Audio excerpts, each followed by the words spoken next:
केदारनाथ के कपाट खुलने से पहले हुआ बड़ा चमत्कार। जो नजारा देखने को मिला उसे देखकर सभी की रूह कांप गई। दोस्तों, केदारनाथ साक्षात शिवजी का धाम, दुर्गम पहाड़ों के बीच में ऊंची ऊंची हिमालयों की चोटी के बीच में बसा यह केदारनाथ धाम अपने अंदर कई रहस्यों को समेटे बैठा है। केदारनाथ दिखने में जितना खूबसूरत, मनमोहक है, उतना ही यह डरावना भी है, क्योंकि यहाँ पर साक्षात भोलेनाथ विराजते हैं। और जब जब भोलेनाथ के भक्तों पर, भोलेनाथ के इस नगर पर अत्याचार होता है, तब तब भोलेनाथ स्वयं अपना रौद्र रूप धारण करते हैं। इसका प्रमाण हमें समय समय पर मिलता आया है। कभी केदारनाथ में बादल का फटना, कभी भयंकर चट्टानों का टूट जाना। ये सभी चीजें हमें बतलाती हैं कि हम सब तो केवल इस धरती पर मजदूरी करने के लिए और भोग विलास के लिए आए हुए हैं और महादेव का नाम जपने के लिए आए हैं। अगर हमने इस धरती को अपना समझकर इस पर अत्याचार किया, यहाँ के प्राणियों पर अत्याचार किया, तो हमारे शिव जी फिर किसी को भी नहीं छोड़ेंगे।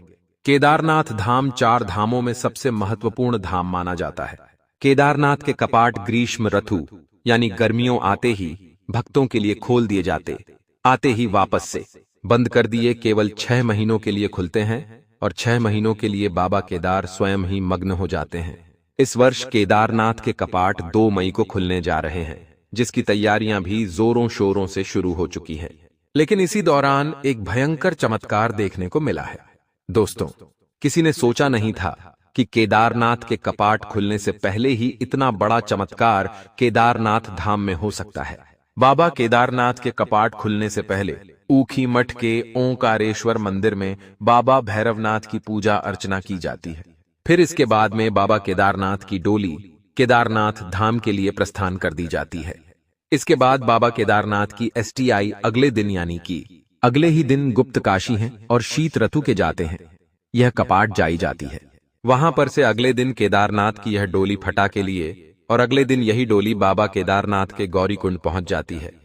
फिर ठीक अगले दिन यह केदारनाथ की डोली गौरीकुंड से केदारनाथ धाम पहुंच जाती है और अगले ही दिन बाबा केदारनाथ के कपाट खोल दिए जाते हैं। अगर आपको तारीख बताई जाए तो इस वर्ष 27 अप्रैल को ऊखीमठ से बाबा केदारनाथ की निकल जाएगी और नगर भ्रमण करते करते 28 अप्रैल को गुप्त काशी यही बाबा केदारनाथ की डोली पहुंचेगी और फिर अगले दिन 29 अप्रैल को यह फाटा पहुंचेगी और 29 अप्रैल को बाबा केदारनाथ की डोली गौरीकुंड पहुंच जाएगी और गौरीकुंड से ही आप सभी की यात्रा शुरू होती है। आपको बता दें कि गौरीकुंड से लगभग 16 से 20 किलोमीटर की कठिन चढ़ाई, कठिन यात्रा करने के पश्चात ही बाबा केदारनाथ धाम के दर्शन हम पाते हैं। दोस्तों, और यही केदारनाथ की डोली 8 मई के दिन केदारनाथ धाम पहुंच जाएगी और फिर अगले दिन सुबह सुबह 2 तारीख को सुबह 7 बजे ब्रह्म मुहूर्त में बाबा केदारनाथ मंदिर के कपाट खोल दिए जाएंगे। आपको हम बता दें कि जब बाबा केदारनाथ धाम के कपाट खोले जाते हैं तो पूरे प्रांगण में बाबा केदारनाथ का जयकारा लगाया जाता है, ढोल नगाड़ों की आवाजें गूंजती हैं। इसके बाद भक्त बाबा केदारनाथ के दर्शन कर पाते हैं। लेकिन इसके पीछे भी एक बहुत बड़ा रहस्य है। आखिर इस तरह से डोली क्यों जाती है और आखिर क्यों केदारनाथ की जाने के पश्चात ही केदारनाथ बाबा के दर्शन हम कर पाते हैं और आखिर कपाट बंद होने के पश्चात क्या होता है, सारी जानकारी मिलेंगे और उस बड़े चमत्कार के बारे में भी हम आपको बताएंगे, जिसकी चर्चा आज पूरे उत्तराखंड में हो रही है। दोस्तों, हर साल 6 महीने के लिए केदारनाथ धाम के कपाट खोले जाते हैं और करोड़ों की संख्या में भक्त बाबा के दर्शन करने आते हैं। वहीं दिवाली की भाई दूज के दिन ही बाबा केदारनाथ के कपाट सर्दियों में बंद कर दिए जाते हैं, जिसके बाद दोस्तों बाबा केदारनाथ की मूर्ति को डोली में बैठाकर ऊखी मठ में ओंकारेश्वर मंदिर में स्थापित कर दिया जाता है। इसे केदारनाथ की शीतकालीन गद्दी भी कहा जाता है। दोस्तों, वहीं जब केदारनाथ के कपाट खुलने वाले होते हैं तो डोली यात्रा के जरिए बाबा केदारनाथ की मूर्ति को वापस से उनके धाम ले जाया जाता है। दोस्तों, डोली यात्रा की शुरुआत दोस्तों ऊखी मठ से होती है, जैसा मैंने आपको बता दिया है, और यह यात्रा खूब धूमधाम से निकलती है। दोस्तों, अगर जिंदगी में कभी मौका मिले तो दोस्तों इस यात्रा में जरूर शामिल हो जाएगा।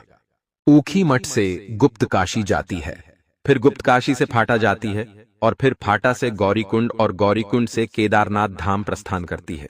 दोस्तों, केदारनाथ धाम के कपाट बस कुछ ही दिनों के अंदर खुल रहे हैं। क्या आप भी केदारनाथ धाम जाने वाले हैं? कमेंट में लिख के हमें जरूर बताएगा।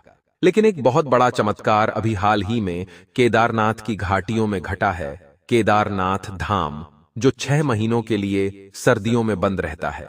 यूं समझ लीजिए, पूरी तरह से बाबा केदारनाथ बर्फ में विलीन हो जाते हैं। चारों तरफ बर्फ की चट्टानें जम जाती हैं। फिर कोई धर्मशाला हो, कोई दुकान हो, सभी बर्फ की चादर में ढक जाते हैं। इसलिए सभी लोग केदारनाथ धाम को खाली करके सर्दियों के पहले ही नीचे गौरीकुंड आ जाते हैं। और जैसे ही केदारनाथ धाम के कपाट खुलने का समय आता है, सभी लोग वापस से अपना सामान घोड़े खच्चरों पर लाद लाद कर वापस ऊपर 20 किलोमीटर दूर केदारनाथ धाम ले जाते हैं, जिसमें किराने का सामान, रुकने का सामान, जरूरत की चीजें सभी अपनी अपनी दुकानों के लिए, अपनी धर्मशालाओं के लिए वापस ऊपर ले जाते हैं केदारनाथ धाम में, ताकि यात्रियों को सर्व सुविधा वहां पर मिल जाए। और तैयारियां दोस्तों जोरों शोरों से शुरू हो चुकी हैं। इसी बीच महावीर नाम का एक पहाड़ी, जो कि बाबा केदारनाथ धाम में ही तंबू लगाकर चाय, बिस्किट और परांठे बेचने का कार्य करता है, वह अपना सामान घोड़े खच्चरों पर लाद लाद कर ऊपर बाबा केदारनाथ धाम ले जा रहा था। लेकिन महावीर एक सबसे बड़ा भोले का भक्त था। बाबा केदारनाथ उसकी रग रग में बसे हुए थे। जैसे महावीर अपने सामान को लेकर ऊपर बाबा केदारनाथ धाम के समीप पहुंचा, उसने सबसे पहले एक नारियल और अगरबत्ती लिया और बाबा केदारनाथ धाम के मंदिर के समीप पहुंचा।